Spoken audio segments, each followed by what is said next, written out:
Welcome to the Jockey Club, a podcast looking at the movie Let It Ride, one scene at a time. My name is Dan Delgado, and we're at historic Hialeah Park where one man is having the best day of his life. I'm having a good day. So come on in and hang out while we talk about this day and the greatest movie of all time, Let It Ride. Don't worry about that guy at the door. I've got you covered. You can even take my seat to the Jockey Club.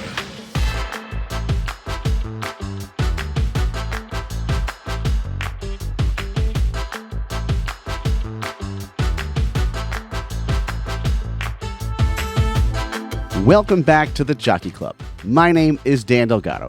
We are up to episode 23, which means that we are doing the 23rd scene of Let It Ride. And really, it's the 23rd scene according to me. This is the scene where Trotter scores a big win at the Jockey Club and is promptly asked to leave. We're very busy now, sir. And if you're playing along at home, this is from minute 57:14 to minute 103:06. Joining me at my usual table is Rob Hunter. And Rob's qualifications to talk about movies are plentiful. His writing and work on sites like Film School Junkie, /Film, and One Perfect Shot honestly make him overqualified for this podcast. But the main reason I wanted to speak to Rob was his capsule review for the Let It Ride Blu-ray, which was released by Imprint Films last year. Rob wrote, and I quote, "Why this wasn't a big hit and currently regarded as one of the best comedies of the 80s is beyond me." You and me both, pal. All right, so now let's head on up to the Jockey Club, where we will figure out what was on that note that was slipped to Trotter in the Jockey Club, what are the limits of the PG-13 rating, and of course, we'll be discussing the 23rd scene of Let It Ride.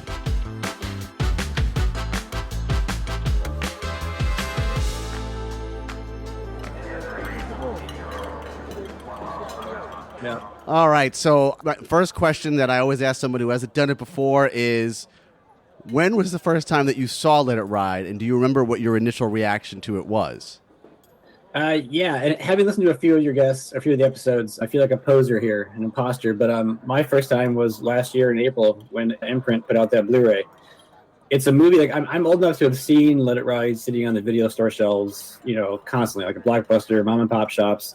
I see that cover of Richard Dreyfuss with that. And I was someone, even at that time, was a bigger fan of Dreyfuss's films and performances from his 70s movies. Sure. Than I was of his heading into late 80s.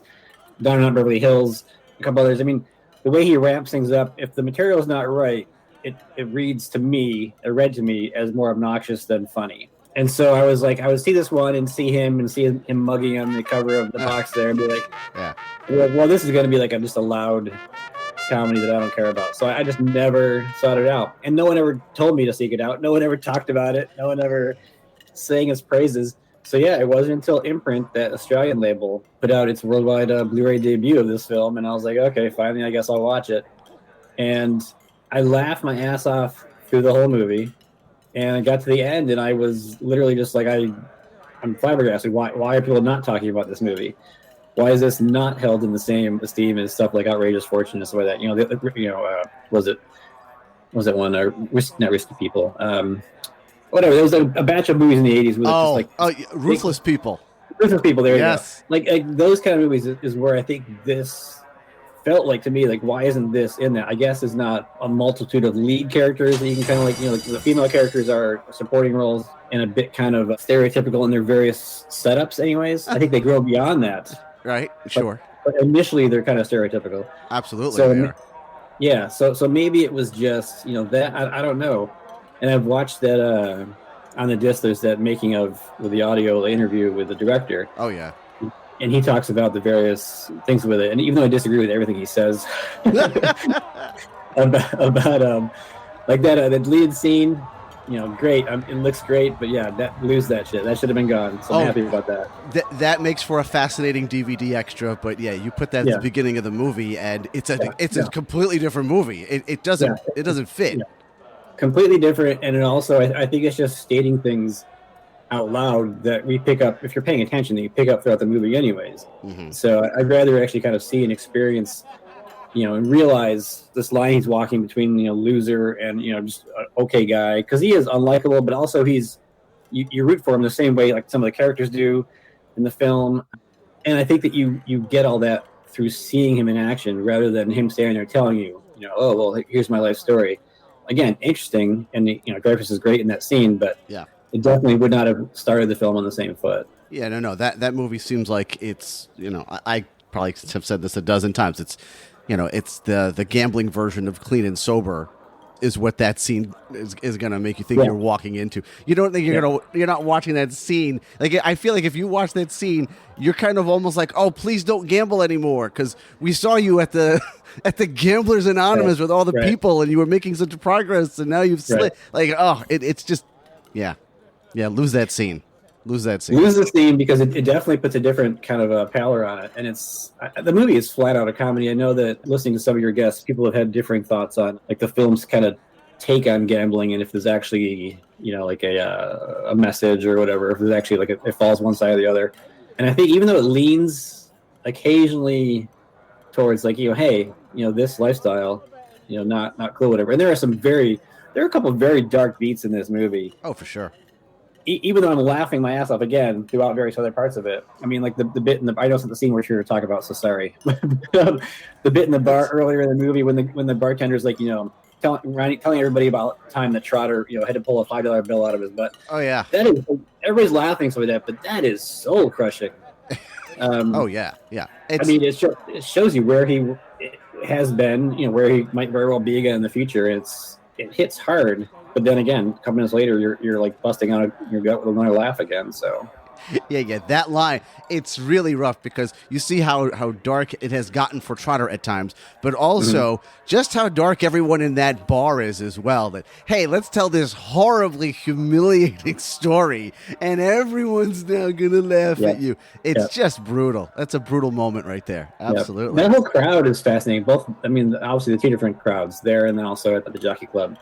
But that bar crowd is especially, again, it's milk and laughs from it, but it's a bleak, depressing bunch. I mean, Trotter obviously realizes it early on, but then kind of gets lost in his own, high again. But man, the movie does a good job of painting this whole scene, and even like the track itself as like a circle of hell that you just do not want to be a part of. But it also says, look at this high. Imagine riding this high and the feeling. And so it's a little bit of both, I guess. But yeah. I got you. I love that. It's a circle. It's a level of hell. I've never thought about that. Yeah. It absolutely feels that way to me. Yeah. All right. So we are here to discuss. This is where Trotter is returning to the Jockey Club after he's made this tremendous bet on Fleet Dreams. This is where he's just had the cigarette with the ticket seller, and everyone applauds the fact, everyone who's watching is willing to wait for him to smoke the cigarette because they all realize he hasn't won anything, but they're applauding. Wow, the major insanity and balls on this man to make this bet. We will all applaud. And they recognize that moment of silence too with the cigarettes. It's really it's a nice beat. It really is. And so now he's going to go back to the Jockey Club after having made that bet. And his wife is up there. And you know that feeling of when you got sent to the principal's office, or when you were coming home, or your mother was coming home, or your father was coming home, and you had done something you had not, and you knew something terrible was going to happen. Like, I cannot imagine. Honestly, I think for me, if I had made the bet, if I'm Trotter and I've taken my $2,900 and I got, 68 win tickets, I probably don't go back to the Jockey Club knowing she's there. I probably hide somewhere. And I probably go back to Marty's bar. All right, when the race is over, I'll go in and then I'll tell her that I won. Well, he made it clear earlier when he was, because earlier in the movie was a scene where he was picked up by the cops. Yeah, so he was, and he's held, and he gets concerned for like half a second. Like, you're not going to call my wife. So he knows, the shit he's going to get here. Absolutely. But I think the flip side though is that he even though he's got a couple of moments of doubt here and there throughout, he firmly believes, and he doesn't voice it until the very final race, but he believes he is having a good day, and nothing's going to get in the way of that. And he's got to trust that. He's got to ride that. He's got to go with it. So when he walks into that room with that, like, look at his face like he's a puppy dog that just like pissed in the corner, he knows, but he also knows that he's going to win. So or believes he's going to win. So yeah, I wouldn't have walked back in there, right? But, yeah, he's even under the impression that he can, get her to go with it. He's like, come on, let's order a drink, let's enjoy this. And her freak out. Terry Garr freaks out so wonderfully. These, and she gets up, and he has this line that has always stuck with me. Right, as she's angry with him, understandably. Terry Garr is always so understandably right in the entire movie. Mm-hmm. But he has this line that always stuck with me because he says, and it's also in the book, after all these years, I just figured something out. It's not my gambling that you despised. It's been my losing. And he says this as though it's some sort of profound thing, but I don't really think it is. It's not at all, because it's you can replace it with like, it's not my X whatever. Of course that's not the problem. It's the result. It's the resulting issue. And at the end of each day, it's that he's for what he's trying to do. In this case, it's gambling. But maybe it could be he wanted to be like an actor or whatever that. And he was like for like 10 years straight going out auditions, has never gotten a role, but he keeps doing it. So he's not taking a regular job. So he's not contributing as much as he should to the relationship in the home. So it's not that she doesn't hate that he's, has this desire and wants to go do this. It's that it's going nowhere and he just can't recognize it. So, there's truth to that. But again, it's not like you just said, it's not a profound thing. It's kind of like, well, yeah. So even her face betrays that, where she's like, yeah? What, and? It's a great beat, though, because, to him, like you said, it's this great revelation, but to the viewers it won't be. To her, it's not. And so, but that's why he thinks so that this day is what's going to turn it around, though, because again, he's riding this wind. So, if that's the case, if it follows through, she'll love him. I don't know.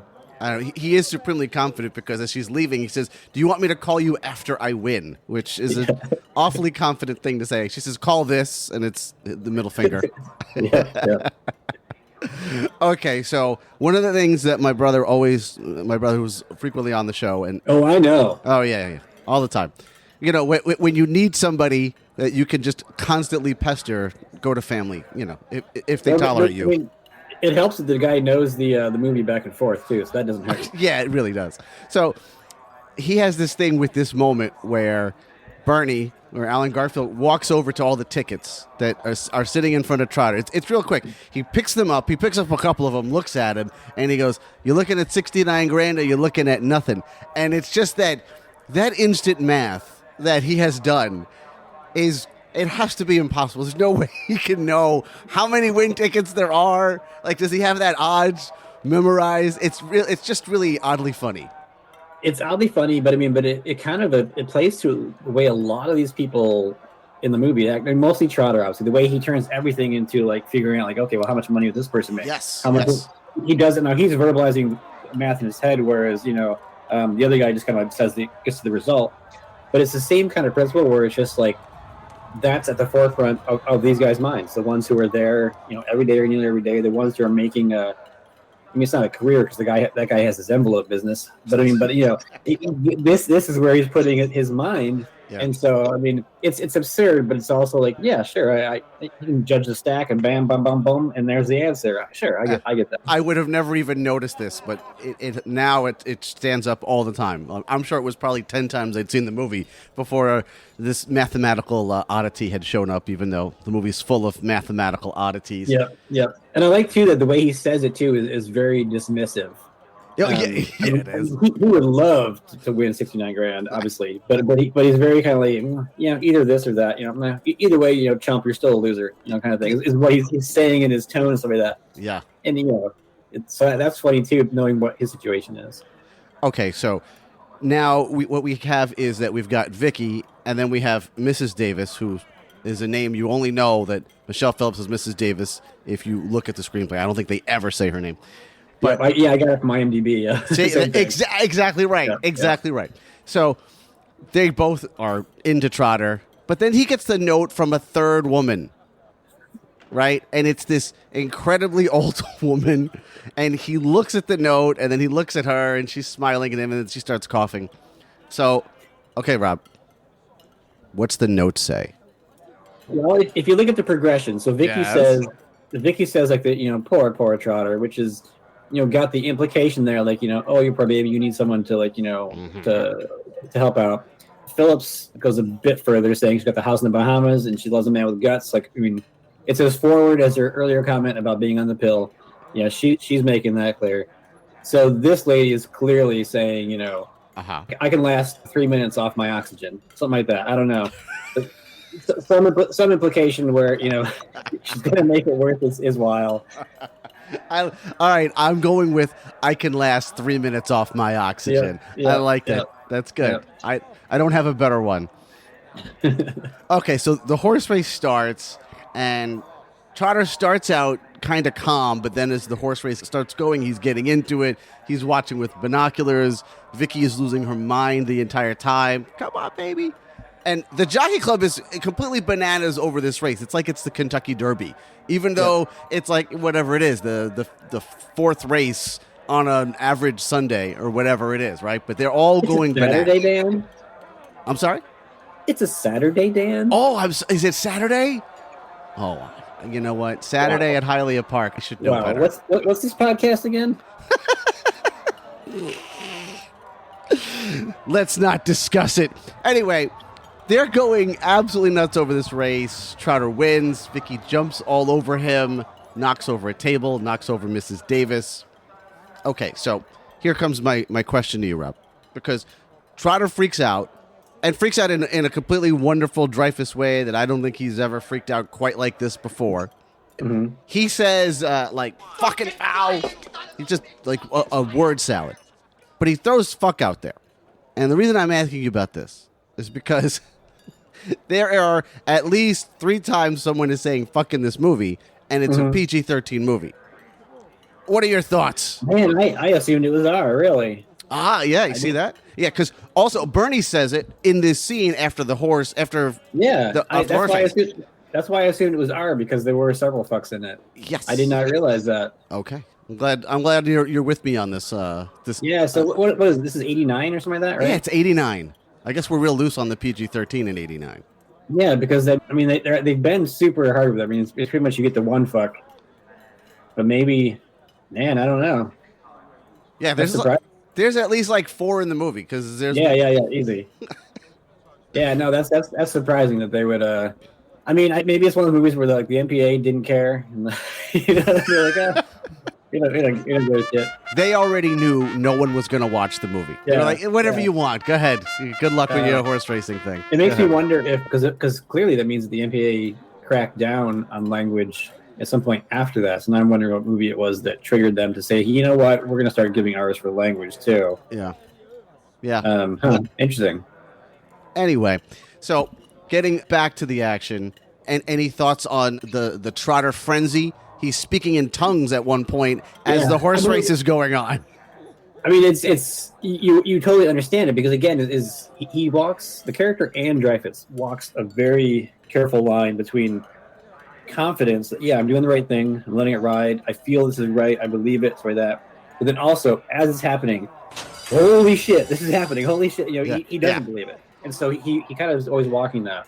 So it's funny, it's you believe it, it's exactly what he would be doing. But I love too that's like you mentioned, the room itself is also getting wild, just like the regular chumps and Joes downstairs are all getting wild for their races as well. But up here in the Jockey Club, once the race is over, they believe, especially if they've lost, they believe that there is a decorum up here. This is not the troughs down here. This is high class up here, and you, sir, are behaving like an animal. So I love how quickly they turn on him as well, especially after those earlier scenes when you're laughing at his dumb jokes and stuff like that. When he's like one of them, and he's like, whatever. So his freak out, both in its, with the language stuff like that, but I think also with the fact that he won and they all didn't. It's just fascinating seeing them kind of turn on him, and then obviously he gets booted out of the place too. For those reasons, because I mean he's just a crass guy, and they hate the fact that he won. They hate the fact that he won. Yeah. He calls them a bunch of rat bastards and then gives them the raspberry, which I adore that. I adore that beat. It's just the look on his face is like, it's perfect. yes. Also, all right, so when he wins and everyone else loses, and Bernie also says, I hate people who sneak around and bet, which is almost exactly what Looney has been saying to him the entire time. Like, all of a sudden, the Jockey Club and Marty's bar are essentially the same in how they treat him. He wins, they don't like it, you snuck around and bet, get out of here. Yeah. Even when earlier he was, still sharing which horse he was betting on, just people weren't taking him up on it. So that's a weird kind of take on these characters too, both these ones, but also the ones downstairs or at the bar, that they are supportive. And the one character at the bar even earlier, I think it's maybe after this, says, that we'll be here to pick you up and support you, when you hit the ground. And it's like you guys are all just everyone in this movie is full of shit, every single person, except maybe his wife. Yeah, the way that they do that and that kind of response, it's strange. I can't think of I'm sure there are equivalents like just in everyday life, but it seems a very specific thing where these people who are like there to be betting, to be winning, will support the groundswell, the fun of of the race, whatever. But once it's over, if they're not the winner, the one who is the winner, fuck that guy. Fuck that guy.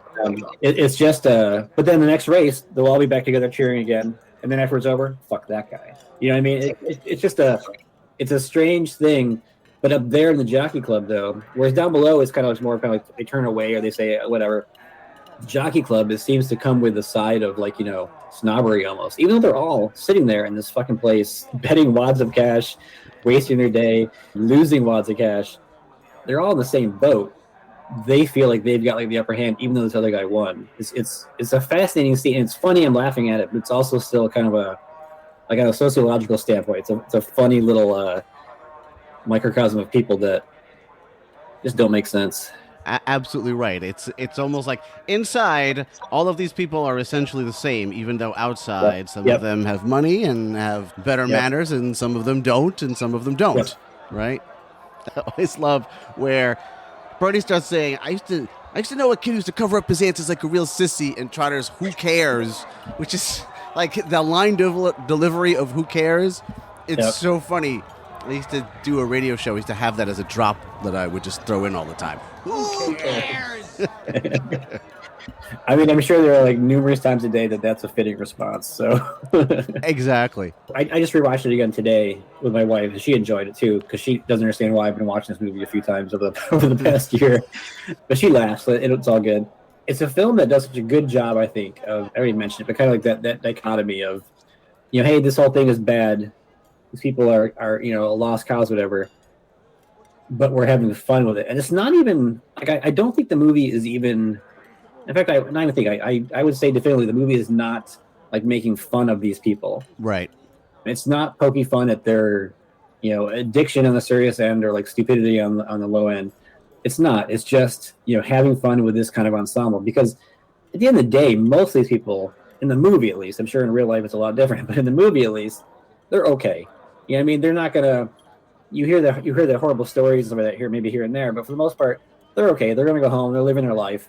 But on the weekend, they come to the track, and they just kind of get caught up in things and they lose money. Maybe they shouldn't, but also it's not the end of the world. So it's kind of having fun with these people, but not at their expense. And I kind of love that about it. I think a lot of movies, especially in the 80s, would have taken the alternate route and would have kind of made more of a punchline of them, as opposed to just this wild, almost like a family ensemble, of just, they're losers, but also they're just having fun on the weekend. I don't know. The movie just does such a good job of that. And so it's something I've liked about it, again, since first watching this movie over a year ago. Yeah, I'm a true fan.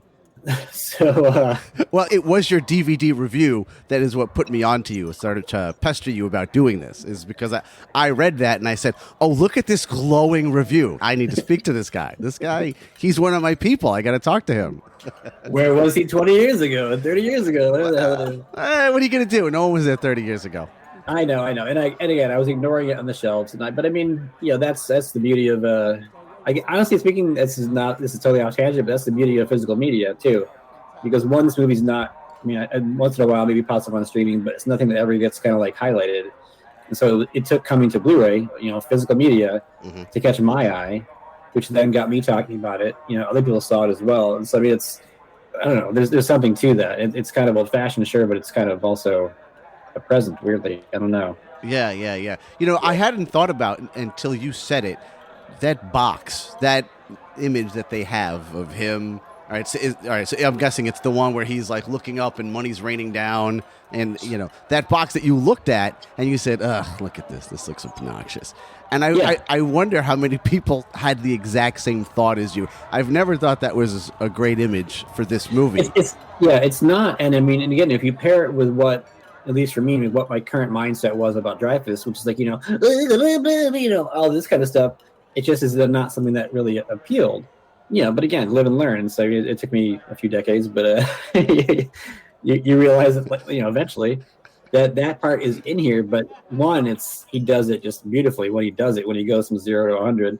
But two, there's a lot more to it than that too. So I don't know. It's a movie that has a lot of heart to it, in addition to like the comedy and kind of like the poke and the fun and and it's super suspenseful. I mean, those horse races, the first one and the last one especially, because it is a movie where I expect, and again, other movies taught me to think, well, at the end, he was going to lose it. Absolutely, of course, yes. That's the subversive part of the film. Yes. Yeah, there's going to be something where, but he got his wife back, and she even says, money. What's money? Shit, that's only money. So that would have been the ending, whatever. But to give him that instead is unexpected and does leave it on this just big high note, and it doesn't even like drag it on with other scenes. It's just like boom, camera pulls back. That's it. We're out. Yeah. I kind of love that. Oh, and I forget who it was. Maybe it was it the doctor who doesn't even care for the movie. Someone said the movie is a dream. A dream. Who was it? Oh, I forget who it was. It was one of the episodes. Someone mentioned that they view the movie as maybe just the entire thing as a dream, like after the fortune cookie opening. Yes. Oh, I actually kind of forget who says that. That is Dr. Sean Munger's idea from episode 18. Either way, it's a fun interpretation, but fuck off with that. This movie happened. I think if it was a dream, you take away the entire impact of him having a very good day.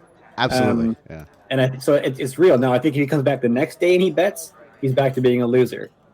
But I think that it leaves that with the audience to think, okay, is the guy going to walk away with this money and his wife, and go on his life, or is he going to come back and, you know what I mean? It leaves you to decide that. I choose the former, that he's good, that he's going to go make his family with his wife. He's got a way to, move forward here. He doesn't have to figure out winnings and say, 6 months of rent. Oh, I'm broke again.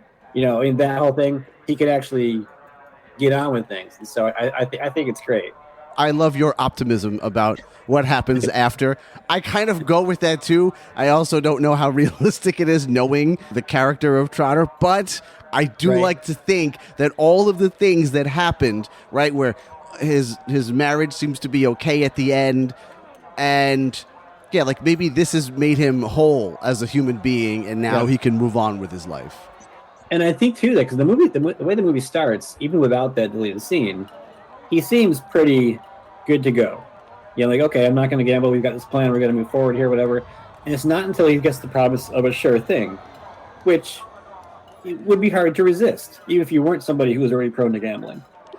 So I think that's what tips him off. So unless he gets another sure thing down the road, I think he's good. Maybe he'll buy some lotto tickets, but hey, he also should have done this day. I don't know why he didn't do that, but whatever. Yeah, that probably would have been the better thing to do.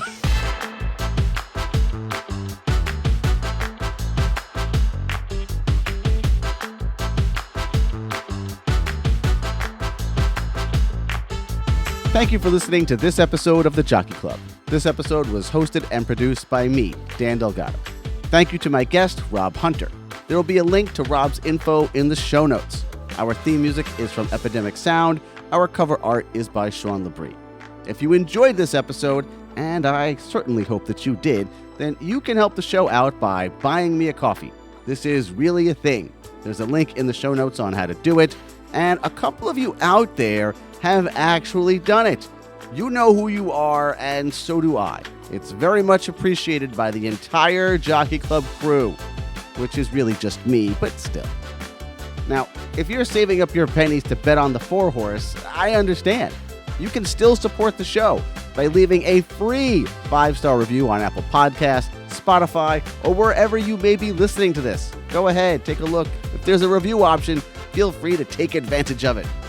You can contact me through email. It's dan@moviemaker.com. I am constantly on Twitter at _Dan_Delgado. Or even better, you can find me on the Repod app, which is a great way to not only to listen to podcasts, but to interact with podcast hosts.